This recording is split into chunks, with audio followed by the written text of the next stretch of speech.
All right, if you guys recall the video where I put the power steering pump in, you'll remember that I didn't put the right power steering fluid in to begin with. It was some like Walmart brand top off power steering fluid. And then I went and got some name brand, or not name brand, but actual power steering fluid, this stuff. And I said, oh, the instructions for the power steering pump say to use the recommended power steering fluid or whatever for the vehicle. And it was this stuff. Hello? There we go. Use that power steering fluid, blah, blah, blah, blah, blah. But I didn't read further, and right down there it says, or as an equivalent Type F automatic transmission fluid with a Ford registration number and 8-digit number beginning with 2P printed on the fluid container. Anyway, so I didn't notice that, or I guess I didn't read far enough. So I got some Type F transmission fluid. I'm gonna drain whatever's in there now and then fill it up with this stuff, see what happens. Here we go. All right, I'm gonna start with removing this serpentine belt.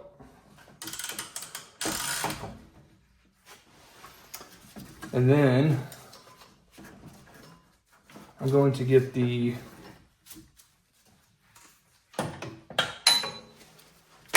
return from the cooler, the power steering cooler, pull that off, and then I'm just going to rotate the power steering pump and push all the fluid out. That is the easiest way I can think of doing this. I did it before in a video and it worked out pretty good. So, all right, we're down underneath the vehicle. I'm going to remove that line right there. And that is the return from the power steering cooler. So you got your, where is it? Your pressure line right here. Oh, geez. And it comes down to the rack over here. And then this line right here is the return, goes into the cooler. And then this is the cooled coolant, or cooled power steering fluid that goes back into the reservoir and then gets cycled all over again. So like I said, I'm going to pull that, drain it into a bucket, and then get the Type F in there.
Alrighty, I got all the power steering fluid in.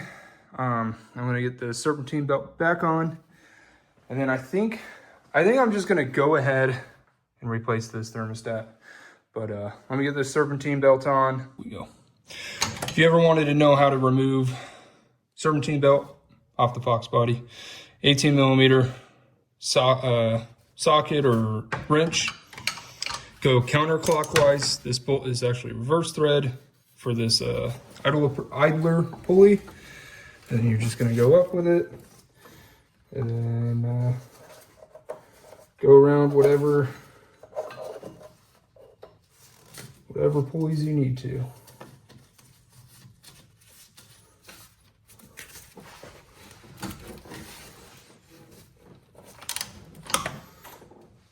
Cool. And just make sure the belt is where it needs to be. We look good over here. So, yeah, like I said, I'm gonna move on to this water pump. I'm gonna drain out this pan first that has all this power steering fluid in it. It's also going to be the drain pan for the coolant.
Yeah, I got myself into a real pickle here.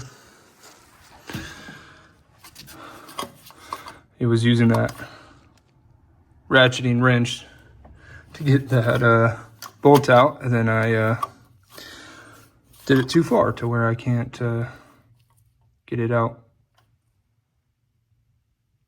Yeah. Anyway, I'm gonna mess around with this and see if I can wiggle it or jiggle it off or something. This sucks.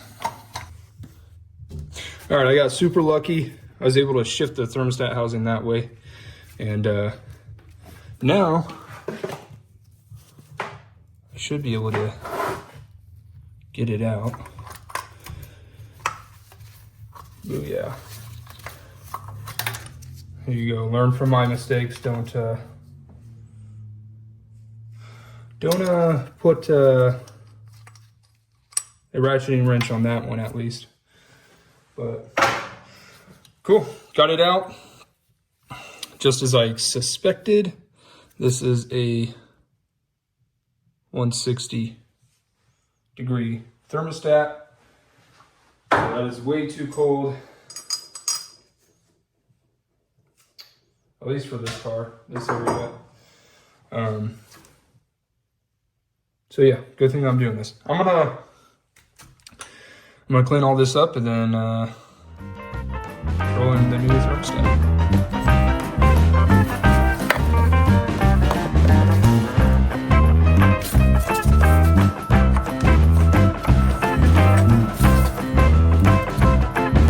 One goes on the top.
manifold gaskets. And of course, I put this back on. So I'm gonna have to take that right back off. And then we'll get into those exhaust manifold gaskets.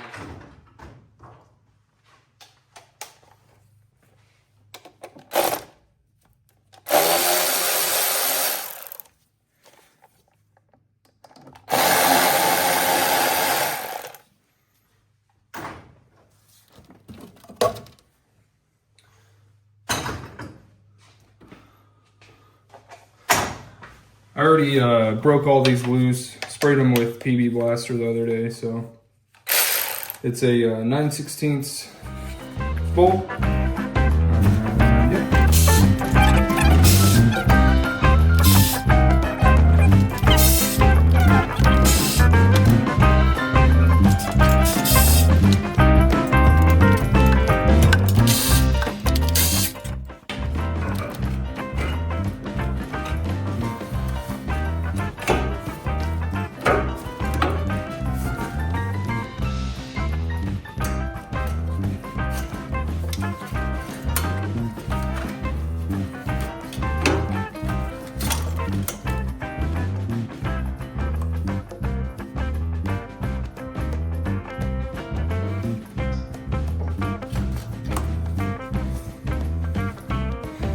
Like I said, some of these were leaking.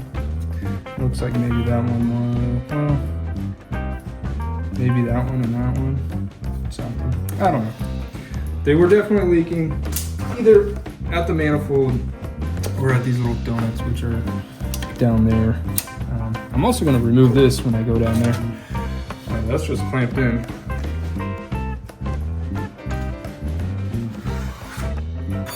This is a Velcro set. You just get a O'Reilly's or whatever auto parts store. It's just literally the cheapest gasket set I could get.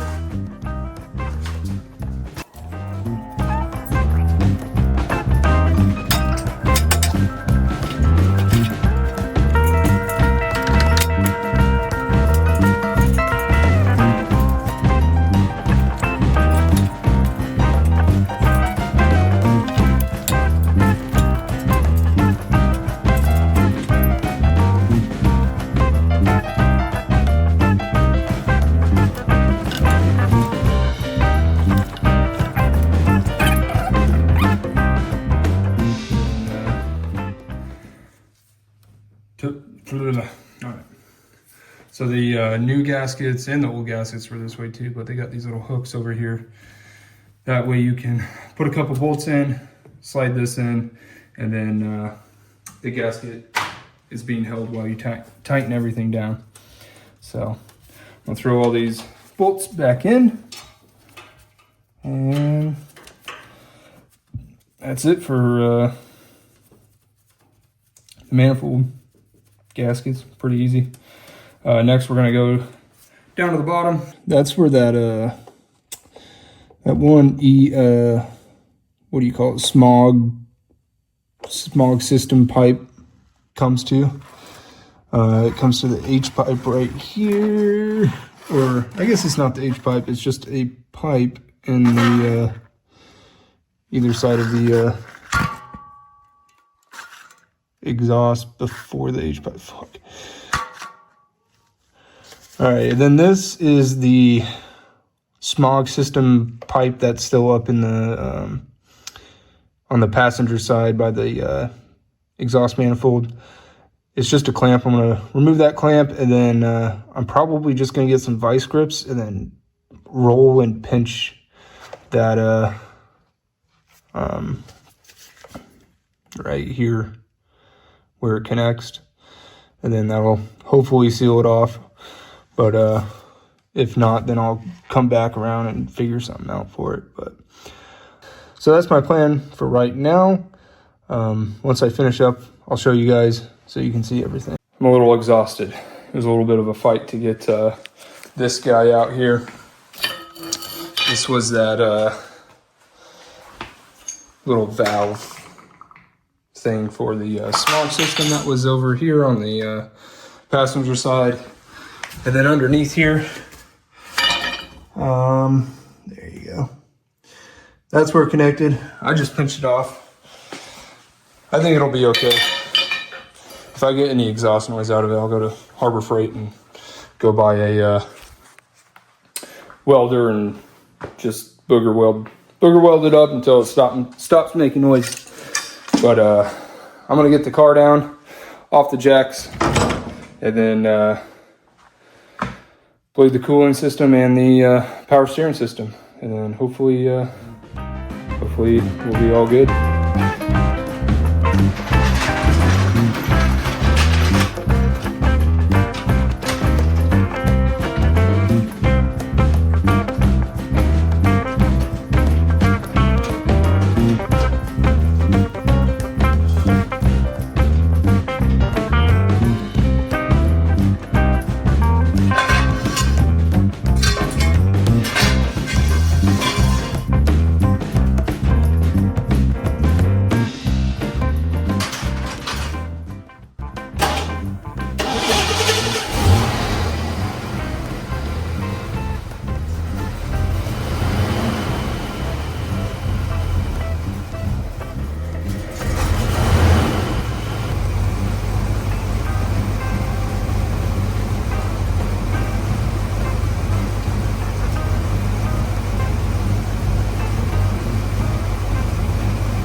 Alrighty, our thermostat fix worked. We are now back up to a good operating temperature. It is a little bit colder of a temperature than the original stock thermostat, but that'll be okay because I live in Florida, so it gets hot in the summer, and it should go up to operating temperature in the summer. Rotor and cap, that's good. We got a good idle, 600-700-ish, and it's just smooth. You can kind of hear, like, I don't know, a miss or something in the exhaust note, but not too worried about it. Like I said, we got that thing going in fairly soon, so yeah.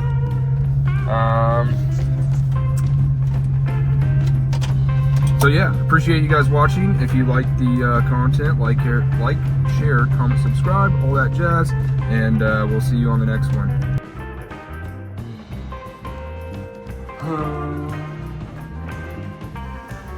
Oh, yep.